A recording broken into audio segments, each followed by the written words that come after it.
Hey guys! Alam ko naman na lahat tayo ay paborito itong banana chips. Kaya naman ngayong araw ay ituturo ko sa inyo kung paano ba gumawa ng malutong na banana chips. And syempre lalagyan na rin po natin yan ng flavors para naman po mas pina-level up itong ating crispy banana chips. So samahan nyo na po ako magluto. Ngayong araw nga po ay meron po ako ditong hilaw na saging na saba. Bago nga po ako nagbalat itong ating saging ay naglagay muna ako ng konting mantika sa kamay. Para naman po hindi masyadong madikit yung dagtan itong ating saging. So ayan, babalatan lang po natin itong ating saging sa paraan na mas mapapadali po kayo. Kanya-kanya na pong diskarte yan.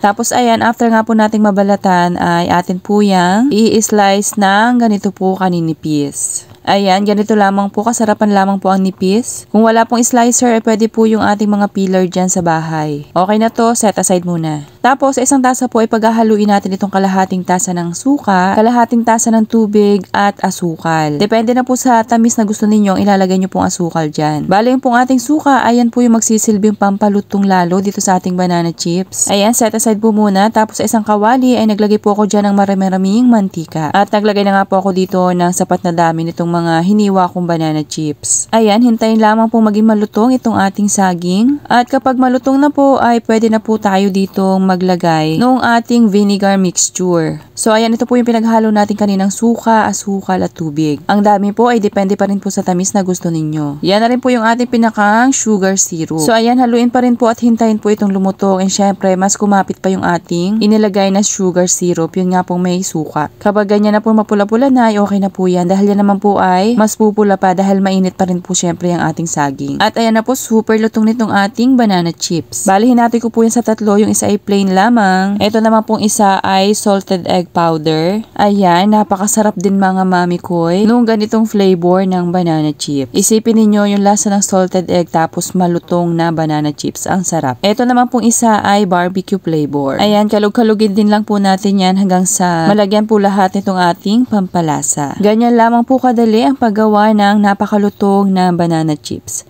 Serve and enjoy!